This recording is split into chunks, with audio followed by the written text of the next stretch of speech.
은혜가 무엇인가 하는 것이, 은혜가 무엇인가.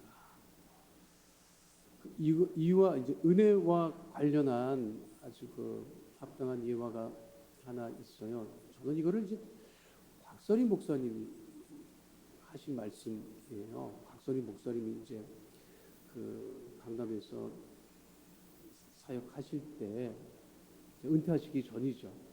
그래서 굉장히 이제 한국 교계에서 잘 알려지신 아주 굉장히 이름이 있는 목사님이시잖아요.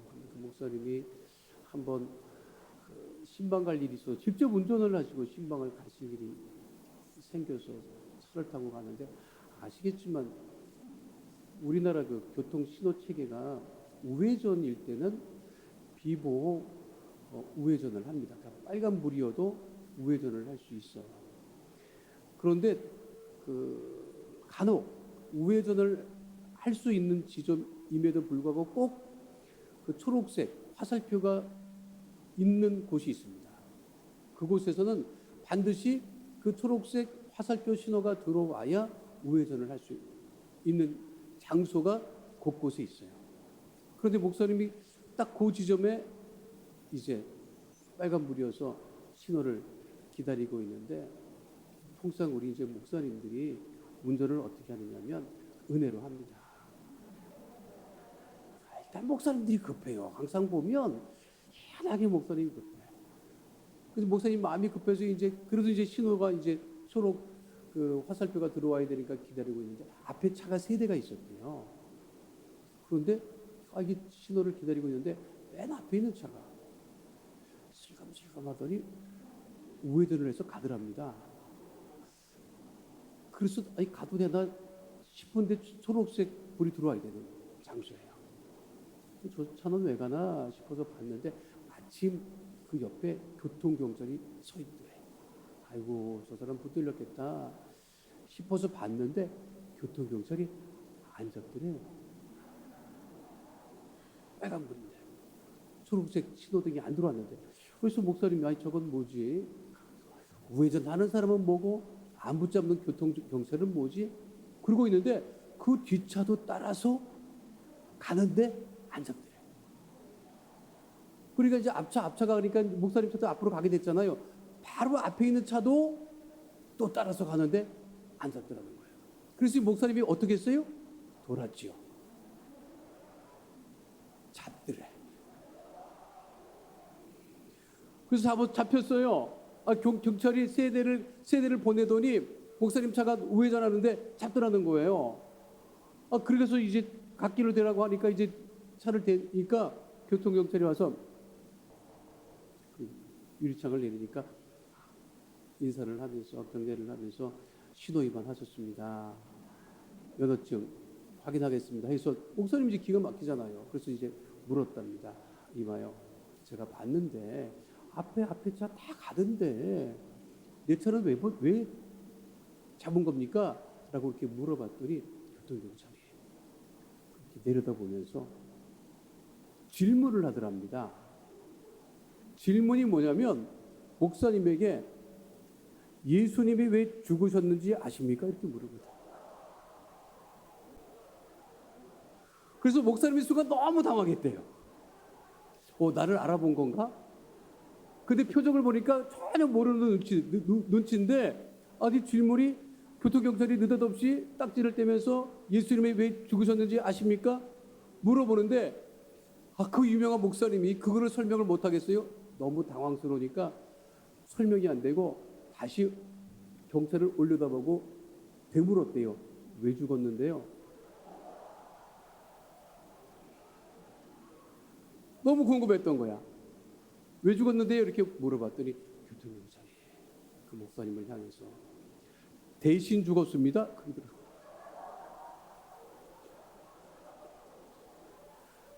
그러면서 앞에 차 대신 딱지 뗍니다. 그러더라고요. 그런데 목사님께서 딱지를 떼면서도 너무 큰 거를 깨달았다는 거야. 맞잖아요. 은혜가 뭐냐? 예수님이 나를 대신해서 죽은 게 은혜입니다. 이거보다 더 큰 은혜는 없어요. 대신 죽으신 것. 원래 내가 죽어야 되는데 나를 대신해서 예수님이 죽으셔서 내가 구원받은 거잖아요. 그게 그 은혜를 잃어버리지 않고 살아가면 그걸로 오늘 예배는 충분히 된 거예요. 그 뒤에 내가 하는 지금 드리는 말씀은 그냥 붙어 있는 거야. 부록이야. 그것만 정확하게 알면 그게 제일 큰 은혜예요. 그런데 우리가 이렇게 살아가다 보면 사람은요, 두 부류로 나눌 수 있어요. 은혜를 모르는 사람, 은혜를 받았으면서도 은혜를 모르는 사람, 또 한 부류는 은혜를 아는 사람. 근데 또 은혜를 아는 사람도 또 두 부류로 나눠지는데, 은혜를 알아도 은혜를 알고 가만히 아무것도 안 하고 있는 사람, 한 부류는 은혜를 알고 은혜를 갚는 사람이 있어요. 우리는 받은 은혜가 너무 커서 이거 엄두가 안 납니다. 사실 어떻게 그 은혜를 갚을까 엄두가 안 나요. 사실은. 그런데 세상을 살면서도 받은 은혜를 잊지 않고 갚는 사람이 있습니다. 미국 엘라바마주에 사는 이 조슬린 제임스라고 하는 여성은 정가 16범이었습니다. 왜 정가 16범이었느냐면 마약을 했어요. 마약을 하다 보니까 마약 살 돈이 떨어지면 그냥 아무 집에다 들어가서 도둑질을 하다 보니까 이 정가 16범이나 된 것입니다. 그런데 이 정가 16범, 그 마약을 하기 위해서 그 집에 들어가서 물건을 훔치고 했던 그 조슬리라고 하는 여성을 2번씩이나 구속시킨 담당 경찰이 있습니다. 데럴 포터라고 하는 경찰인데요. 이 경찰이 그 여성을 2번이나 체포해서 구속시켰어요. 근데 이분이 신실한 크리스천이었어요. 그러면서 이 연이 반복해서 마약 때문에 지금 범죄가 이루어지는 거니까 어떻게 도와줄 수 있을까 그런 생각을 하다가 이 여인을 사회복귀 훈련 시설에서 생활할 수 있도록 알아봐주고 그리고 거기에 들어갈 수 있도록 해주고 그리고 보살펴주기 시작을 합니다. 그런데 극적으로 그 여성이 그곳에 들어가서 완전히 내가 더 이상 이렇게 살면 안 되겠다. 그래서 마약으로부터 벗어나기 시작을 합니다. 그리고 잊어버렸어요. 자기를 도와준 그 경찰을 잃어버리고 마약으로부터 벗어나서 생활하고 완전히 이제 기억도 못하고 이제 멀어졌는데 이 경찰이 퇴임을 하게 됩니다. 퇴임을 하게 됐는데 퇴임을 하면서 마지막으로 건강진단을 받았는데 신장의 기능이 5%밖에 안 남은 거예요. 그러니까 유일한 방법은 신장을 이식을 해야 되는데 명단에 올렸더니 8년을 기다려야 되고 8년을 기다려도 그 신장과 꼭 맞는 공여자가 나올 수 있다고 하는 보장은 없는 거예요. 이렇게 절망적인 상황에 빠진 거죠. 그런데 이제 간절히 가족들과 함께 기도를 하면서 그 이제 SNS에 그 사연을 올립니다. 가족이. 그 사연을 올린 것을 그게 또 그 마약을 했던 그 조슬리라고 하는 여성이 보게 돼요. 보려고 해서 본 게 아니라 어떻게 보게 돼요. 보니까 자기를 오래전에 도와줬던 경찰이 그와 같은 어려움에 처했다고 하는 사실을 알게 되고 이 여성이 무슨 감동을 받았는지 병원에 연락을 합니다. 내 신장을 기증해도 되겠습니까? 그러니까 병원에서 와서 검사를 한번 받아보자고. 이게 맞아야 되니까, 조직이 맞아야 되니까 검사를 받았거든요. 결과가 뭔지 알아요? 똑같아요. 그래서 기증을 하게 돼요. 신장을 하나 떼줘서 하게 돼요. 이 소식을 들은 그리고 확인했던 경찰 데럴 폴터치가 너무나도 놀랍니다. 이거는 자기 인생에 계획되지 않은 일이었어요. 자기가 신장의 기능이 떨어지는 것도 그리고 그 신장을 기증받을 공유해주는 사람이 그 여성이라고 하는 것은 전혀 생각도 못했어요. 그런데 그 여성이 뭐라고 얘기를 했느냐면, 이게 참 그 여성도 좀 대단해요. 그 고백이 뭐냐면, 그토록 오랜 기간 학대하던 내 몸의 일부를 나를 도와준 경찰 아저씨의 생명을 구하는데 쓸 수 있다는 사실이 경이롭다. 아니, 자기 몸을 막 마약으로 막 망가뜨리고 막 했는데 자기 몸에 있는 그 신장을 그 자기를 도와줬던 분을 위해서 줄 수 있다는 것이 너무 경이롭다. 아저씨는 내 인생을 살려주셨고 이번엔 내가 아저씨의 생명을 살려드려 은혜를 갚을 수 있었으니 감사할 따름이다. 그리고 작년 7월에 수술을 잘 마치고 그 소식이 미국 내에서도 큰 미담이 되었습니다. 수술을 마친 두 사람의 그 모습이에요. 우리는 은혜 아니면 살아갈 수 없다고 찬양하고 은혜 아니면 살아갈 수 없다고 고백하며 살아가고 있습니다. 어차피 우리가 살아간다고 하는 것은 하나님의 은혜로 살아가고 있는 거예요. 오늘 성경 본문에도 분명하게 말씀하고 있죠. 하나님의 은혜에 대한 본문인데, 본문을 통해서 하나님께서 우리에게 확실하게 주시는 말씀이 뭐냐면, 은혜가 무엇이냐, 은혜를 통해서 우리가 어떻게 되었느냐, 우리의 신분이 어떻게 바뀌었느냐 하는 것을 말씀하고 있어요. 오늘 성경 본문을 가만히 보면 뭐라고 되어 있느냐면, 하나님의 은혜로 말미암아 우리가 의롭다 하심을 얻었다, 이렇게 말씀하고 있습니다. 함께합니다. 의롭다 하심을 얻음. 유대인들이 가장 소원하는 게 무엇이죠? 하나님께 의롭다 인정함을 받는 거예요.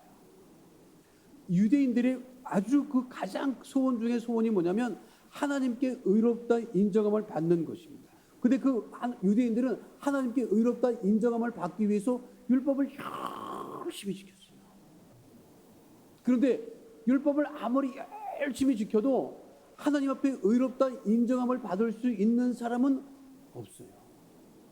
왜냐하면 율법이라고 하는 것은 아무리 잘 지켜도, 모든 계명을 잘 지켜도 하나를 잘못 지키면 그걸로 그냥 다 꽝이 되고 마는 거예요. 그런데 우리가 하나님께 의롭다 인정함을 받게 된 것은 무엇이냐? 본문 로마서 3장 24절에 분명하게 말씀하고 있지요. 오늘 본문 로마서 3장 24절에 뭐라고 되어 있어요? 그리스도 예수 안에 있는 성령으로 말미암아 하나님의 은혜로 값없이 의롭다 하심을 얻은 자 되었다. 하나님의 은혜로 값없이 의롭다 하심을 얻었다고 하는 것, 이것이 굉장히 중요합니다. 값없이 우리가 의롭다 인정함을, 값없다고 하는 것은 뭐냐면 내가 값을 치른 게 없다는 거예요. 내가 뭘 했기 때문에 내가 의롭다 인정함을 받은 것이 아니라 그것은 전적으로 은혜로 말미암은 것이라는 것입니다. 제가 신학교 다닐 때인데 수업 시간에 우리 선생님이 오셔서 그렇게 질문하신 적이 있어요. 뭘 믿니? 우리가 그때 막 뜨거워갖고, 막 신학생 뜨거워갖고 막 그냥 무슨 말씀만 하면 아멘 아멘 그러고, 믿습니까 하면 아멘 그러고 막 믿는다는 말을 엄청 했어요. 근데 그날은 강의 시간이었는데 우리 교수님이 그러는 거야. 너희들 뭘 믿니? 아니, 믿는다고 하면 그냥 그러고 말아야지 뭘 믿느냐고 물어봐, 서로. 그날따라 물어보시는 거야. 우리가 78명이었거든요 그때. 그런데 맨 앞에 있는 애부터 물어보는 거야. 너 뭐 믿니? 그러니까 우리 지금 해도 돼요. 다 내가 여쭤보면 돼. 뭘 믿으세요? 그러니까 이제 맨 앞에 있는 아이가 이제 당황하니까 뭘 믿는다고 했는지 알아요? 주기도문을 믿습니다. 그러니까 그 주기도문을 쓰시더라고. 칠판에 주기도문. 너는 뭐 믿니? 옆에 있는 너는 뭐 믿니? 그 주기도문 했으니까 사도신경이요. 그 사도신경. 그리고 뭐 너는 뭐 믿니? 뭐 하나님 믿어요, 예수님 믿어요, 성령님 믿어요. 아니 믿을 수 있는 거 다 나왔어. 저 뒤에 있는 애는 아니 뭐 똑같은 거를 답변하면 안 되잖아. 그러니까 뭐 자기 아버지를 믿어요, 엄마를 믿어요. 맨 끝에 놓으면 뭐라고 하냐면 내 여자친구를 믿어요. 아니 그냥 믿을 수 있는 거는 다 나왔어. 근데 우리 선생님이 그때 얘기를 했다고요. 우리가 뭘 믿는지 아니? 이거는 정확히 해야 돼. 이거는 잊어버리면 안 된다. 그리고 말씀하신 게 뭐냐면 값없이 거저 구원받은 것을 믿는 것이란다. 이렇게 말씀하시더라고요. 우리가 무엇을 믿느냐면 내가 값없이 아무것도 한 것 없이 하나님의 은혜로 구원받은 것을 믿는다는 거예요. 믿으십니까? 그게 내가 하는 게 내가 한 것이 없다. 근데 사람들은 자기가 뭘 한 것처럼 생각을 해요. 그러니까 자기 공로를 주장을 하기 시작을 해요. 자기 공로, 내가 잘했다. 사랑하는 성도 여러분, 자기 스스로 생각할 때는 다 잘났어.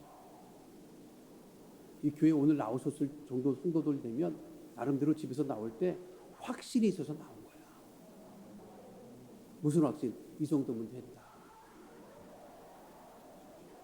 이 정도면 됐다. 요즘은 너무 좋잖아. 게다가 반은 가리잖아. 지금 마스크로 반은 가렸잖아.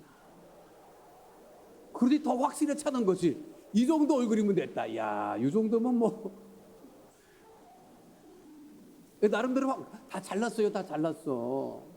그러니까 이게 이렇게 살다 보면 어떤 문제가 있느냐면 내가 뭘 마치 잘해서 목사님이 뭐 나 소개하는데 이거 여러분 그대로 들으면 안 돼. 물론 그대로 다 듣지 않으시겠지. 뭘 몇 배나 부응시켜요. 그럼 내가 그건 아니야. 조금 했어. 조금 떨어지진 않았지. 너 빚은 갚았어요. 빚은 갚았는데 어떻게 갚았느냐? 참 저는 이렇게 교회에 있는데 당시 목사님이 한 번은 오더니 저 안산에 가서 목회 좀 해야 될 것 같다고 그러시더라고요. 근데 여의도 교회는 무슨 특징이 있느냐면 얘기를 안 해줘요. 미리 얘기를 안 해줍니다. 그날 얘기해 주는 거야. 그날 여의도는 얘기를 안 해줘요. 그날 얘기해요. 오늘 얘기했잖아요. 그럼 그 다음 주 거기 가서 설교를 해야 돼. 그 갔다고요. 갔는데 거기 장로님들이 쫙 앉아 계시더라고. 그런데 이게 딱 보면 이게 느낌이 있잖아요. 다 눌려 있어. 뭔가 눌려 있어 분위기가. 그래서 왜 그래요? 내가 여쭤봤어. 사람들 왜 그래? 우리 왜 빚이 많습니다. 그러더라고. 그래서 빚이 얼마나 돼요? 한 70억 된대. 빚이 70억 돼요? 근데 나를 다 쳐다보고 있는 거야. 너 여의도에서 왔으니까 너 갚아라. 이런 표정으로. 내가 보니까 나를 기대를 엄청 하시더라고. 그래서 내가 말씀드렸어요. 장로님, 그 빚 다 못 갚습니다. 그러니까 표정이 별로 안 좋아. 그리고 내가 여쭤봤어요. 장로님 중에 갚으실 분 있으면 손 들어봐요. 아무도 안 들더라고. 장로님, 나도 못 갚고 장로님도 그 빚 못 갚아요. 그러니까 빚 생각하지 마세요. 아니, 갚을 수도 없는 빚을 왜 생각해? 여러분 생각해봐요. 갚을 수도 없는 빚을 생각하면 속만 터지지. 걱정만 되고 불안만 하지. 그래서 내가 말씀드렸어요. 그러니까 장로님 오늘부터 빚 생각도 마시고 빚 얘기를 하지 마세요. 빚 생각하고 빚 얘기하면 교회는 부흥 안 됩니다. 아니, 그 교회 빚만테 어느 사람이 오냐고. 여러분 생각해봐요. 우리 교회 빚이 많대. 잠깐만 나가서 광고해봐. 안 와. 누가 와요? 여러분 전도가 어떻게 돼? 빚 많다는 교회 누가 와? 아니 교회 가면 뭐 부자 된다더라 이런 소리를 들어야 갈까 말까 하는데 빚 많대 우리 교회. 누가 오겠어요 여러분? 우리 교회 문제 많대 이런 소리 밖에 나가서 절대로 하면 안 돼요. 안 와. 세상 문제도 골치 아픈데 문제 받는 교회 누가 갑니까? 그 상식적인 거예요 그거는. 그렇잖아요. 그래서 내가 장로님 빚 생각하지 말고 빚 얘기하지 마세요. 교회 부흥 안 됩니다. 그럼 어떻게 했으면 좋겠습니까? 예배 열심히 드리세요. 예배 열심히 드리면 됩니다. 예배를 열심히 드리고 예배 때 은혜 받으면요 다 해결됩니다. 맞아요, 틀려요. 그게 해결책이에요. 우리들은 그냥 열심히 예배드리는 거예요. 그래서 하나님이 주시는 은혜를 따라서 은혜가 넘치면 다른 것은 다 해결돼요. 제가 그렇게 얘기를 하고 한 3년 했나? 여기에서 또 연락이 와서 또 오라고. 그리고 나서 최근에 얘기 들었다고 그 교회비 다 갚았다더라고. 그래서 내가 어떻게 갚았어요? 여쭤봤더니 우리들도 모르겠대. 여의도에서 힘이 되어줬지만 그것도 은혜지. 그렇잖아요. 그러니까 내가 뭘 할 수 있다고 생각해서는 안 된다는 거예요. 그럼 은혜는 잊어버리는 거예요. 내가 뭘 할 수 있다고 생각. 원래 제가 흥분을 안 하는 사람인데 오늘 뭐 워낙 이 소개를 크게 해갖고 내가 뭔가를 부하게. 그래서 잘 보세요. 오바마 대통령이 지금도 사람들 사이에서 좋은 평가를 받고 있는 게 뭐냐면 오바마 대통령은 대통령 현직에 있을 때 참모들이랑 회의를 하고 있다가도 슬그머니 백악관 앞에 햄버거 집에 가가지고 햄버거를 자기가 사갖고 와요. 그게 곧잘 뉴스에 났잖아요. 저거는 쇼가 아니에요. 백악관에서 지금 회의하고 있는 참모들 배고프니까 햄버거 사다 주겠다고 직접 대통령이 가서 자기 돈으로 계산하고 자기 돈으로 갖다 주는 거예요. 그게 많은 사람들에게 좋게 보일 수밖에 없는 거죠. 그러니까 뭔가 하나님께로부터 받은 내가 은혜가 많으면 많을수록 우리가 하나님의 은혜를 잊지 않는 하나님의 자녀가 되어야 된다. 자, 근데 여기 중요한 게 있어요. 값없이 우리가 거저 구원함을 받았는데 그러면 무엇을 대가로 치렀느냐? 우리가 치른 거로서 없는데 예수님께서 십자가에 죽으신 속량이라고 하는 것은 대신 값을 치렀다는 거예요. 그것이 로마서 3장 24절 이하에 나와 있죠. 그리스도 예수 안에 있는 속량으로 말미암아 하나님의 은혜로 값없이 의롭다 하심을 얻은 자 되었느니라. 그리스도 예수 안에 있는 속량으로 말미암아 예수님의 그 피공로로 말미암아. 그래서 예수님의 피를 뭐라고 얘기하죠? 보혈이라고 우리가 이야기하는 것입니다. 하나님의 은혜가 무엇이냐? 예수님께서 십자가에 흘리신 그 보혈의 공로로 말미암아 내가 의롭다 함을 받은 자 되었다. 두 번째는요. 뭐라고 되어 있어요? 그 예수님께서 화목제물이 되셨다고 하는 거예요. 따라하겠습니다. 화목제물이 되심. 자, 오늘 로마서 오늘 본문 말씀 3장 24절로 25절에 있는 말씀 다시 한번 우리가 한 목소리로 함께 하도록 하겠습니다. 그리스도 예수 안에 있는 속량으로 말미암아 하나님의 은혜로 값없이 의롭다 하심을 얻은 자 되었느니라. 이 예수를 하나님이 그의 피로써 믿음으로 말미암는 화목 제물로 세우셨으니 무엇이 은혜냐면 예수님께서 하나님과 우리 사이에 화목 제물이 되셨다고 하는 거예요. 원래는 내가 죽어야 돼요. 화목 제물이라고 하는 게 뭐예요? 인간이 죄가 많아서 하나님 앞에 갈 수가 없는데 근데 하나님에게는 나가야 되는데 죄가 있으니까 못 나가요. 그러니까 내 죄를 대신할 무엇을 가지고 나간 거예요? 구약에 보면 희생 제물을 가지고 나갔다고요. 희생 제물, 양, 염소, 비둘기, 소. 그래서 구약에 보면 그 희생 제물을 가지고 나가면 이 희생 제물을 제사장에게 전할 때 제사장이 이게 누구의 희생 제물이냐고 물어요. 그러면 아무개의 희생 제물입니다 하면 그 아무개가 그 희생 제물을 가지고 제사장에게 넘겨줄 때 그 양쪽에 안수를 합니다. 제물을 갖고 나온 사람 그리고 그 희생 제물 그게 염소가 됐던 양이 됐던 그러면서 기도하는 게 뭐냐면 전가의식이라는 게 있어요. 전가의식. 전가는 뭐냐면 이 사람의 죄를 이 희생 제물에게 넘기는 거예요. 그리고 이 희생 제물을 어떻게 하죠? 어떻게 해요? 잡잖아. 우리 한국말은 잡는다라고 하는 말이 그냥 별 큰 뜻이 아니겠지만 영어로 kill입니다. kill. 죽인다. 죽인다. 그러니까 죄를 전가한 희생제물이 죽었다고 하는 것은 원래는 내가 죽어야 되는데 나를 대신한 희생제물이 죽은 거예요. 그거를 하나님께 올려드리는 거예요. 그런데 내가 죽을 수 없잖아요. 그렇죠? 그런데 우리의 모든 죄를 대신해서 누가 죽었다? 예수님이 죽으셨다. 그래서 예수님이 죽으심으로 말미암아 그 예수님의 죽으심은 어떤 죽으심이냐면 하나님과 우리 사이를 화목하게 하신 화목 제물이었다는 거죠.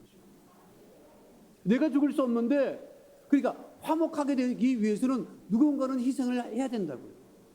화목하게 되기 위해서는 누군가 희생하는 사람, 헌신하는 사람, 봉사하는 사람이 있을 때 그게 가능하다는 거예요.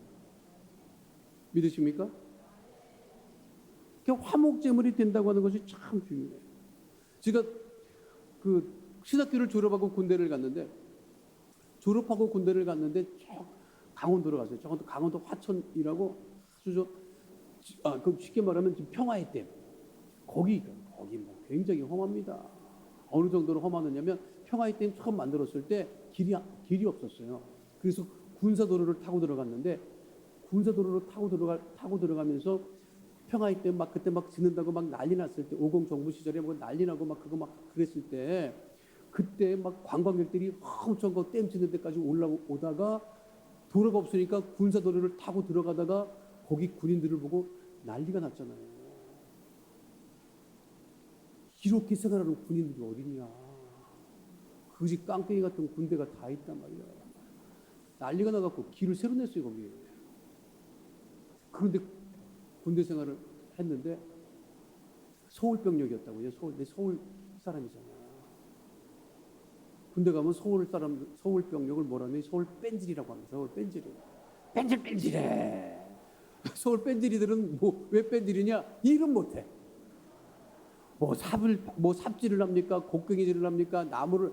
서울에서 그런 거 안 하잖아요. 그래서 서울에서 그 군대에서 제일 싫어하는 병력이 서울병력입니다. 제대로 하는 게 아무것도 없어. 제대로 하는 건 뭐냐? 군가만 잘 불러, 군가. 그 뺀질이들, 서울 뺀질이들 매미처럼 노래만 잘 부른다는 거. 하는 게 없는데, 그날 이제 전방에 있으니까 여기 열악했다고. 그러다 보니까요, 훈련병들을 불러다 놓고 훈련을 안 시키고 맨날 작업만 시키는 거예요. 그때 3월달이었는데, 그때까지만 해도 이 배치카라고 했죠. 요즘은 그런 거 없습니다만 이 배치카라고 하는 그 부대 내에 나무를 석탄을 때리는데 석탄도 공급이 안 되니까 참 나무를 갖다 떼요. 그런데 아침에 기상해가지고 훈련받은 이제 오늘 무슨 훈련인가 하는데 갑자기 그 내무반장이 나오더니 화목조 선착순 10명 그러는 거야. 화목조. 이게 이제 화목조라는 이 훈련병들이 다른 조는 많이 들어봤는데 화목조는 화목조? 그때 이북에서 기쁨조 그런 얘기를 나왔는데 기쁨조도 아니고 화목조는 다 망설이는데 내가 순간 생각했어요. 화목조. 야, 이게 밖으로 나가는 거다. 밖으로 나가서 훈련병들이 밖에 노인전이나 이런 데 가서 화목하게 지나는 이렇게 생각을 한 거예요. 머리를 크게 순간 돌려가지고 제일 먼저 뛰쳐나갔어요. 화목, 오늘은 풀렸다. 밖에 나가갖고 대미를 활동하는구나. 화목하게 지내다 오면 되는가 보다. 그럼 밖에 나가서 밥이라도 함께 얻어먹을 수 있겠지. 이런 생각을 하고 제일 먼저 나갔어요. 내가 제일 먼저 나가니까 뒤따라 또 아무것도 모르고 또 9명이 쭉 섰어. 그래가지고 10명이 됐거든요. 10명이 되니까 이제 밖으로 나가라고 하면 되는데 밖으로 나가는 건 맞아. 근데 톱을 주더라고, 톱을. 톱을 10자루를 휙 집어던지더니 여러분 군대 톱은 어떤지 알아요? 여러분 톱이라는 게 톱날이 있어야 톱이잖아. 군대 톱은 톱날이 3개밖에 없어요. 처음에 하나 있고 중간에 하나 있고 끝에 하나 있어. 이게 톱을 잘 쓸 줄 모르는 사람들이 하도 하다 보니까 톱날이 다 나갔어요. 근데 그거라도 하나씩 갖고 있어야 이게 카운터가 되니까 안 버려. 그래서 톱인데 톱날이 3개밖에 없어. 그러면서 나눠주면서 이 톱날 하나라도 부러뜨린 놈은 죽는 줄 알라는 거야. 그거는 들고만 다니지 쓸 수 없는 거예요. 이 화목조가 뭔가 봤더니 산에서 나무 해갖고 오는데 화목조야, 화목조. 불화자, 나무 목자. 뗄나무 해갖고 오라는 겁니다. 여러분, 서울병력이잖아. 서울 밴들이잖아. 나무를 어떻게 해옵니까? 나무가 무슨 나무인지 봄이 되면 나무에 물이 올라가요. 그거는 톱으로 쓸어도 안 쓸려. 그런 생나무 뽑아오겠다고 막 그게 말이 안 되는 거지. 근데 어떻게 산에 올라가서 또 모래도 뭐 주워 갖고 왔어요. 그래서 와가지고 그 저녁 때 그걸 뗐는데 얼마나 내무반이 따뜻하고 화목하든지. 그러니까 누군가는 희생을 해야 되고 누군가는 애를 써야 되는 거예요. 여러분, 지금 그 대부분 한 20% 지금 참석합니까? 예배 지금 통상 한 20% 참석하잖아요. 근데 내가 우리 여기도 순복음교회나 이렇게 보니까 놀라운 사실을 발견했어요. 이게 파레토의 법칙이라고 들어보신 적 있죠? 파레토의 법칙이 뭐냐면 2080 법칙이에요. 2080 법칙이라는 게 뭐냐면 곤충학자들, 개미학자들이, 개미를 연구하는 학자들이 개미 100마리를 가만히 연구를 해봤더니 개미 100마리가 막 일개미 100마리를 연구해봤더니 이 일개미가 막 왔다 갔다 이렇게 개미를 보면 왔다 갔다 열심히 일하는 것 같잖아요. 근데 곤충, 개미학자들이 가만 보니까 100마리 중에 일하는 놈들은 20%밖에 안 되는 거야. 80%는 그냥 왔다 갔다 해. 도움이 안 돼요. 도움이 안 돼. 진짜 먹이를 물고 왔다 갔다 하는 놈은 20마리. 그러니까 20마리가 80%를 먹여 살리는 거예요. 이거를 파레토의 법칙이라고 얘기를 해요. 2080 법칙이야. 여러분, 이거 가만히 봐요. 직장도 마찬가지야. 직장도 일하는 100명 중에 일하는 사람은 20명밖에 안 돼. 진짜 열심히 일하는 사람은 80명은 그냥 있는 거야. 그래가지고 그때 좀 신기한 게 있어요. 그 20마리만 따로 모아가지고 100마리를 만들었다. 20마리씩 만들어서 풀어놓으니까 80마리는 돌아. 그게 이 공동체 법칙이에요. 제가 무슨 말씀을 드리느냐? 교회 이렇게 가만 구성원을 보면 20% 성도들이 코로나가 됐든 뭐가 됐든 예배나 그분들은 상관을 안 해요. 나오지 말래도 나와.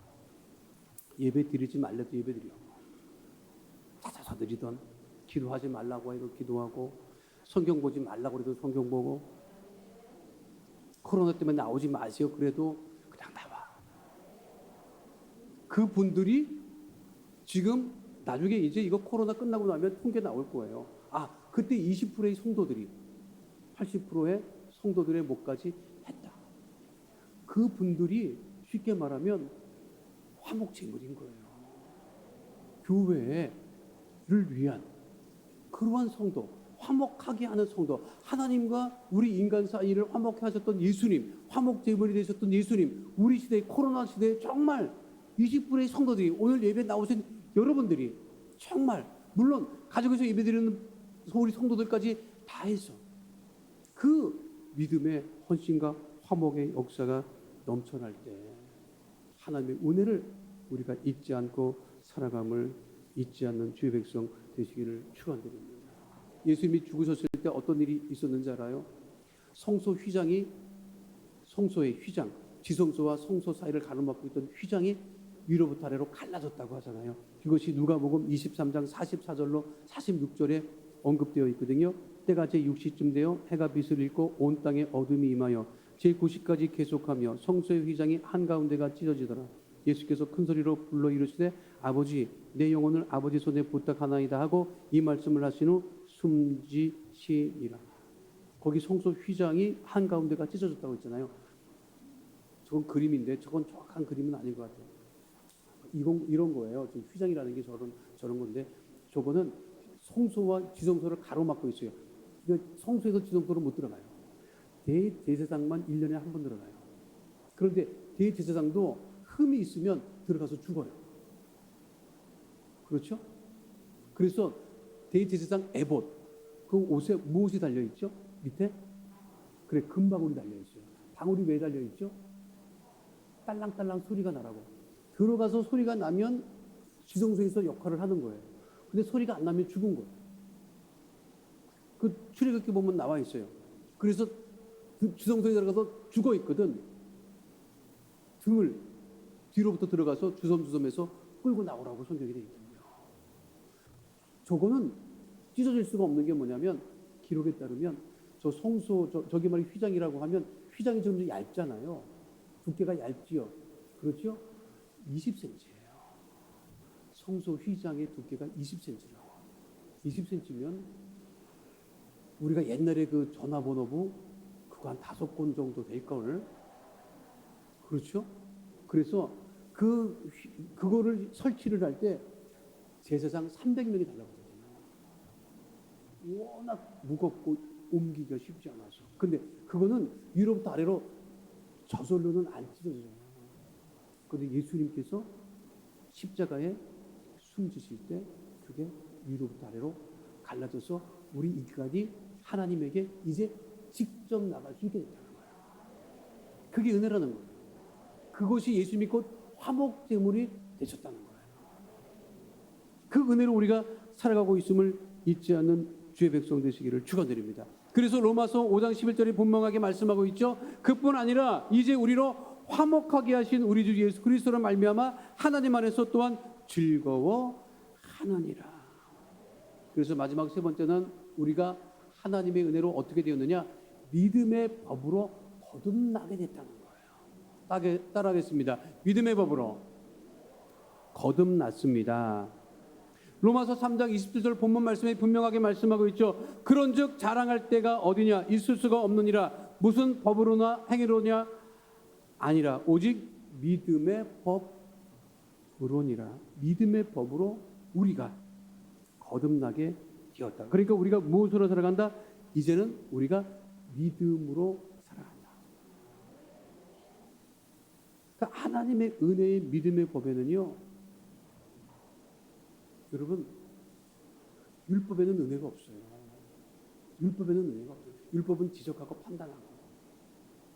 그런데 하나님의 은혜의 믿음의 법에는 모든 것이 다 하나님의 은혜로. 그러니까 우리가 살아가는 게 하나님이 주신 은혜의 믿음의 법을 따라 살아가는 것입니다. 믿으십니까? 그래서 우리가 믿음으로 다시 거듭나게 되는 거고, 어떤 믿음보다도 성령의 충만한 그 믿음으로. 문제를 너무 깊게 생각하지 마세요. 여러분, 내가 해결할 수 없는 문제를 생각하지 마세요.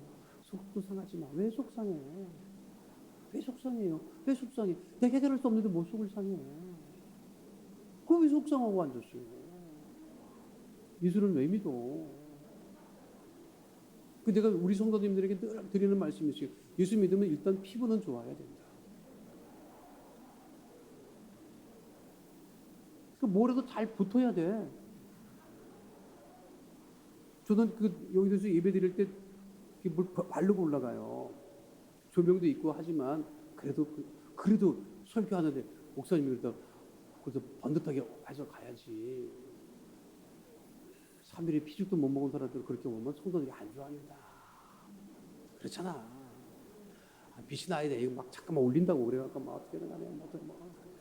그래 목사님 은혜롭구나. 뭐 이래야지. 그렇잖아요. 그래서 기본적으로 이 피부는 좋아야 돼. 내가 발라봤더니 진짜 여러분 속이 좋으면 다 붙어. 속이 좋으면 다 붙어. 이 여성들은 무슨 말 하는지 알 거야. 속 썩으면요 화장이 안 붙어요. 떠. 나는 그 뜬다는 걸 갖고 여러 번 쳐봐요. 이게 안 붙어. SK2를 발라도 안 붙어. 그런데 속이 좋으면 다 붙어, 여러분.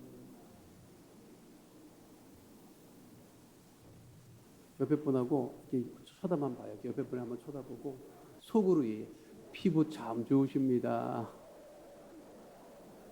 여러분, 믿음의 법으로 사는 사람은 있잖아요. 다 드러나요, 여러분. 얘기 안 해도 다 알아. 여러분들이 얘기 안 해도 다 알아. 우리 귀한 우리 신복음 초대교회를 다니는 성도님들은 일단 다른 거는 모르겠는데 얼굴은 좋아야 돼. 할렐루야. 무슨 일 있어요? 은혜로 살지요. 뭐 어떡할 거야. 여러분, 그 사람 붙잡고 나 문제가 있다, 괴롭다 얘기해봐요. 안 들어. 속으로 얘기합니다. 야, 그것도 문제냐? 난 더 큰 문제가 있다. 이렇게. 그거 어떡하겠어요. 그렇잖아. 그러니까 믿음의 법으로 산다고 하는 것은 주님 말을 바라보고, 그러니까 기도하며, 늘 고백하세요. 믿음의 법이 뭐냐면 하나님 이 문제를 모르시겠습니까? 문제를 모르시겠어요, 하나님? 아신다고. 그럼 아시면 그 문제를 누가 해결해 주세요? 하나님 해결해 주시지. 하나님 내 질병을 모르시겠습니까? 내 형편을 모르시겠습니까? 하나님, 내가 이 문제를 해결 못합니다. 금전적인 문제도 해결 못하고 가족의 문제도 해결 못합니다. 그러니 하나님 어떡하겠습니까? 내가 기도하지 않습니까? 하나님, 나를 도와주십시오. 내 기도에 응답해 주십시오. 내가 하나님의 초본만 바라봅니다. 라고 이렇게 메어놓고 기도하면 되는 거예요. 그래서 우리가 기도하는 거지. 그리고 늘 기도할 때 잊지 마세요. 하나님, 기도하지 않는 백성들에게 수치를 당하지 않게 해주세요. 그러니까 빨리 응답해 주세요. 라고 그렇게 믿음의 법으로 살아가는 주의 백성 다 되시기를 축원드립니다. 원래 제가 여기까지 왔을 때는 오늘 집에 보내드리지 말아야 되겠다, 새벽까지 해야 되겠다 이렇게 말씀 먹고 왔는데, 하나님 은혜로 기도하는 것보다 다 응답을 받고 성령으로 충만하여 오직 하나님의 은혜로만 살아가는 주의 백성 다 되시기를 축원드립니다.